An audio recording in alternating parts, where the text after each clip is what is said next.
The International Association of Firefighters will not be making an endorsement in the 2024 presidential election. They were one of the first unions to come out with an endorsement of Biden. Which side are you on? Which side are you on?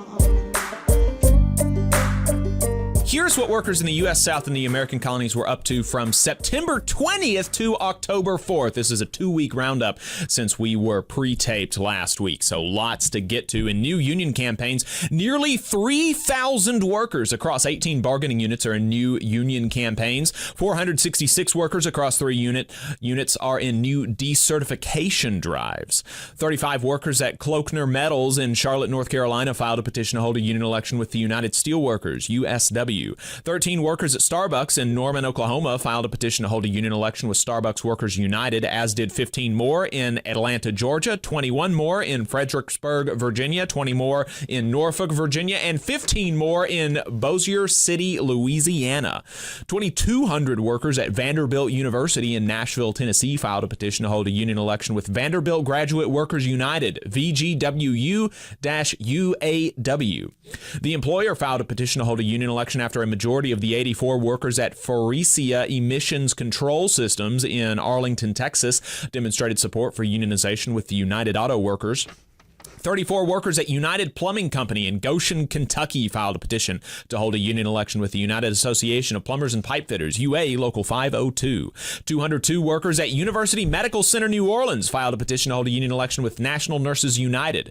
The employer filed a petition to hold a union election after a majority of the 2 workers at Nail City Painting in Wheeling, West Virginia, demonstrated support for unionization with the International Union of Painters and Allied Trades, IUPAT District Council 53.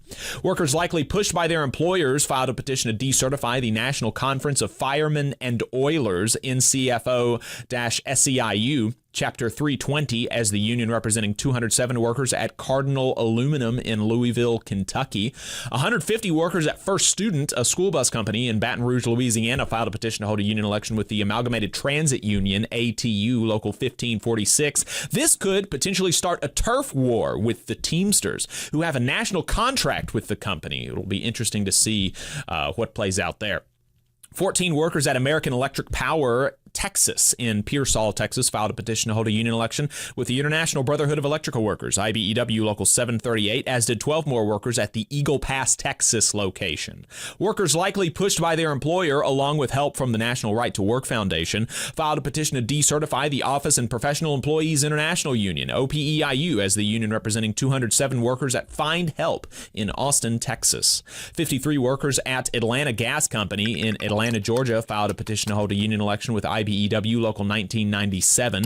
47 workers at Windstream Services in Sugar Land, Texas, filed a petition to hold a union election with the Communication Workers of America, CWA. 2 workers at United Natural Foods in Sarasota, Florida, filed a petition to hold a union election with the Teamsters.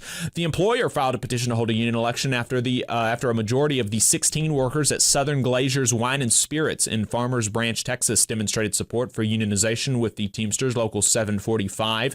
13 workers at Aquila Food Distribution in Mercedes, Texas, filed a petition to hold a union election with the United Food and Commercial Workers, UFCW, Local 455. 22 workers at Frontier Strategies in San Antonio, Texas, filed a petition to hold a union election with the OPEIU Local 4873.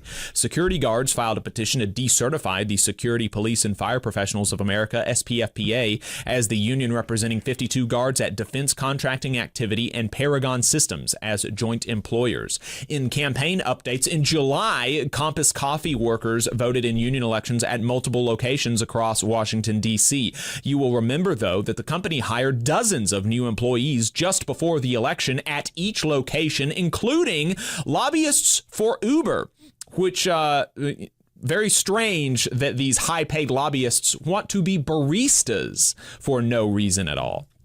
So the election results were not determinative due to the amount of challenged ballots. The union said that these people who were hired specifically to fill the unit with anti-union workers were not eligible to vote in the election.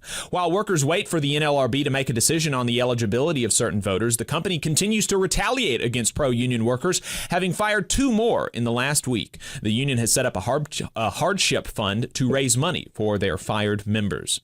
The Teamsters announced that they have grown the union by 50,000 workers in the last 2.5 years since Sean O'Brien was elected to the general presidency.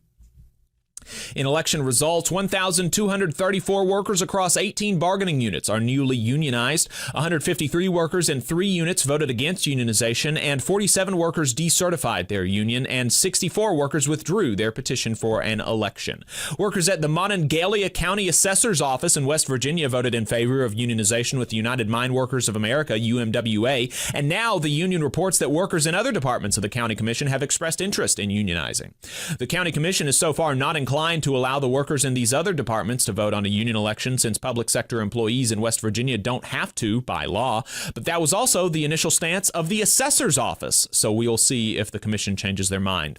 20 workers at WLRN in South Florida withdrew their petition for a union election with SAG-AFTRA after they were voluntarily recognized by their employer.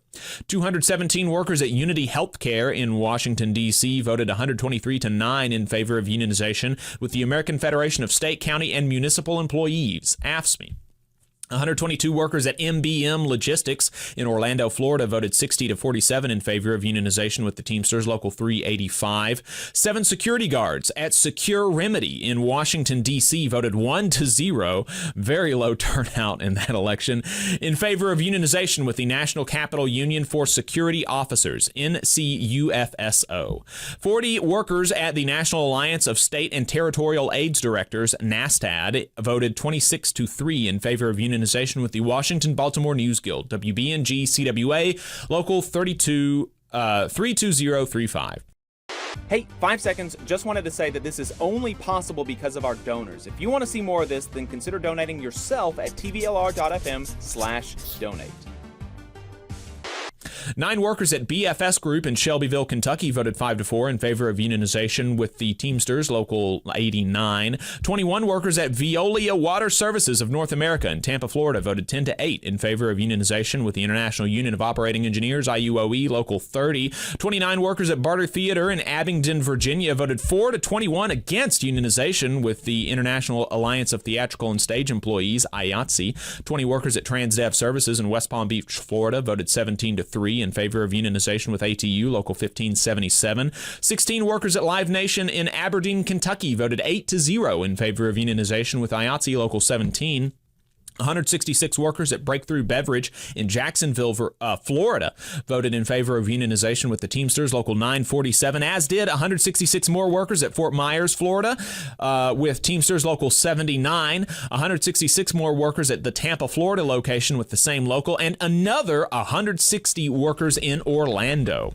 47 workers at Waste Management of Tennessee in Memphis, Tennessee, voted 40-4 in favor of decertifying the Teamsters, Local 667, as their union.